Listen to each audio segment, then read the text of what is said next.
Itong mga tao na ito ba, hindi ako kilala. They do not really know also foreign policy. Ewan ko kung sino nag-udyok nila to open their mouth about foreign policy. Foreign policy is just being neutral.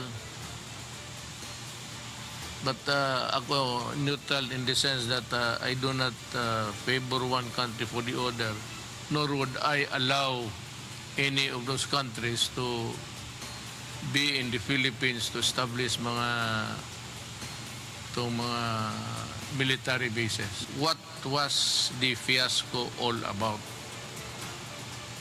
So even Senator Pacquiao said punong-puno na ako. Hindi ko pa ba't siya ang partido na ito. Well, it's about foreign policy. I would not want to degrade him, but next time he should It's a naive, mag-aral ka muna ng gusto bago yes, it's a naive statement. Apparently, this guy has a very shallow knowledge. The Newsday continues here on One News Now. I'm Charles Lejano. President Rodrigo Duterte says the Philippines was able to maintain a high credit rating despite the adverse effects of the pandemic. During his one-on-one interview with Pastor Quiboloy at SMNI News, Duterte announced that the country still has a BBB+ rating from S&P for this year. Because of this, Duterte praised Finance Secretary Sonny Dominguez for, quote, doing very good homework. Despite of our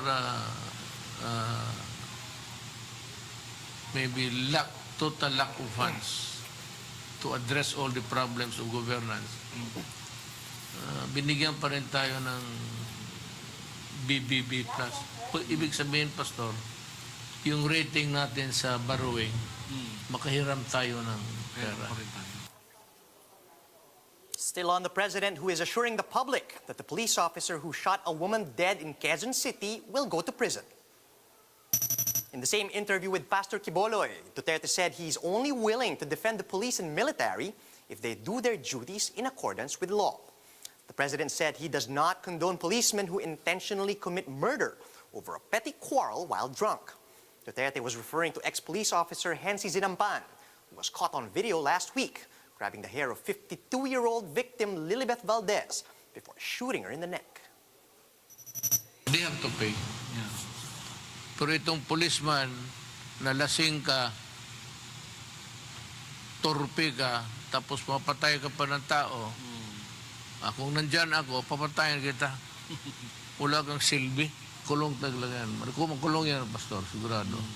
I will say to it, no, kulong. An expert says the recent surge in COVID-19 cases in Davao City is driven by many factors. On One News' The Big Story, Dr. Lyle Murao from the Philippine Genome Center in UP Mindanao said more transmissions may have resulted from more Davao City residents leaving their homes to go to work. Murao said the country's culture can also be blamed for the high level of transmissions in the city, as Filipinos are social people who can't just stay at home. The expert noted that many residents have become complacent when the vaccination drive started and when cases began decreasing slowly. Murao also noted that there could have been also lapses in health protocols implemented by the government, or that the virus could also be changing. We have the government interventions. So are there less restrictions on the public health protocols? And of course, another important factor is the virus. Is the virus changing and acquiring qualities that allow it to spread more? So that's something that we also have to look into. An infectious disease expert assures the public that Pfizer is safe for use on Filipino children aged 12 to 15. This comes after the FDA approved the use of the COVID-19 brand on 12 to 15-year-old Filipinos with comorbidities. In an interview with Radyo 5's Ted Filon, Dr. Edsel Salvaña said inoculations of teenagers using Pfizer have been proven safe and effective, based on Phase 3 trial data from the US. Salvaña notes that experts are also studying the possibility of expanding its use for those younger than 12. China has also approved the use of Sinovac on kids aged 3 to 17 years old. But Salvaña said Philippine health authorities are still waiting for data. Alam natin sa China po, naaprubahan na yung paggamit ng Sinovac sa mga bata 3 to 17 years old. So actually mas malawak. Pero so far, hindi pa naman naaprubahan sa atin. Pero kung may datos na po, kailangan lang naman i-submit yan ng manufacturer at pag-aaralan ng ating vaccine experts panel. However, the Health Department clarifies that a recent FDA approval does not mean that kids aged 12 to 15 will immediately be vaccinated. On one PHS sa totoo lang, Health Undersecretary Maria Rosario Vergere said children may have to wait a little longer before getting a COVID-19 shot as the country continues to experience supply issues. Kailangan din natin maintindihan ang mga kabataan naman po ang may pinaka-list na risk to get this infection. So antay lang po tayo pag nag-stabilize po ang supply, makakasama na rin po sila. The Philippines will have a Merry Christmas this year if the government will prioritize vaccinating residents from the NCR Plus areas. That's according to Presidential Advisor for Entrepreneurship, Joey Concepcion, in an interview with the chiefs. Concepcion said that it is possible to vaccinate between 70 to 80% of residents from the NCR Plus bubble to achieve herd immunity. But at the very worst case, Duterte's advisor remains confident that the government can at least hit population protection.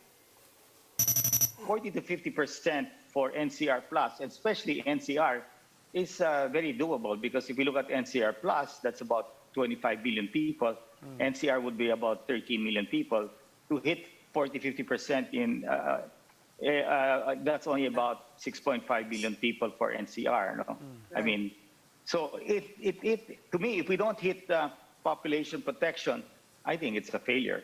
We definitely have to hit population protection and try to aim for herd immunity. Authorities from Davao City have rescued 7 people trapped in the rapid current of the Tamugan River.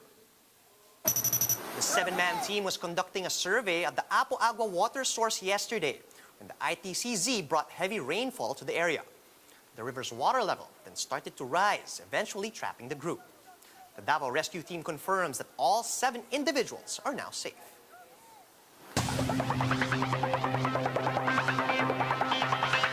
Golf prodigy Yuka Saso's historic win at the U.S. Women's Open has now pushed her inside the world's top 10. She moved up from number 40 to being the 9th best golfer in the world. How exactly did Yuka fall in love with the sport? Gretchen Hall tells us in this report.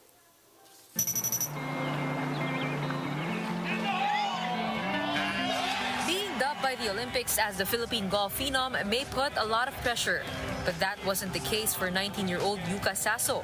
She has etched herself into history, becoming the first Filipino to win the 76 U.S. Women's Open.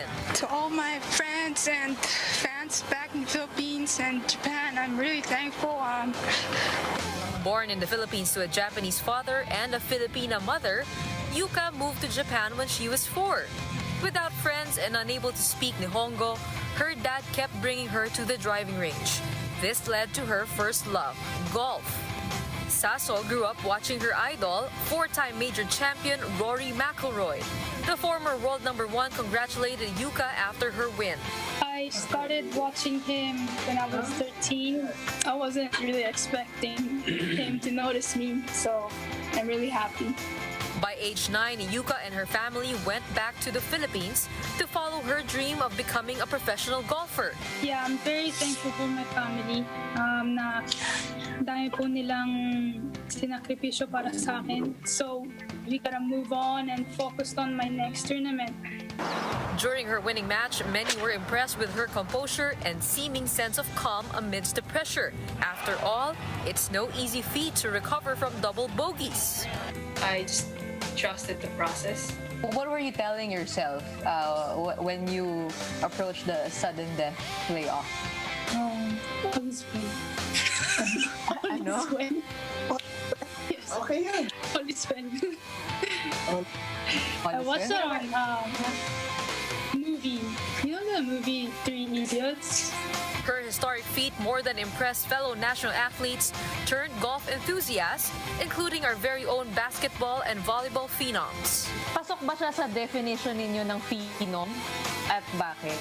Meron pa bang more than phenom? Baka dun siya pumasok. Seeing Yuka at a very young age na very composed, playing with third-class golfers. Talaga namang as an athlete, magiging proud ka talaga sa kanya. Phenom or even more, Yuka's hard work, resilience, and humility has certainly inspired many to take up the sport. She's a hero to most little girls and even though all of us adults, no? But most especially in the little girls that aspire to be like Yuka. With the win, Yuka jumped to number 9 in the world rankings, solidifying her spot in the Olympics. She'll be focusing on several tournaments before the Summer Games. Gretchen Hall, We Are One News. And those are the top stories at this hour. Join us again later at 12 noon as we continue to monitor the day's biggest stories. You can also catch One News on Signal Play. Just register for a free account at www.signalplay.com and stream One News live anytime, anywhere. I'm Charles Lejano. Mask on, wash hands, and stay safe, Philippines. We are One News.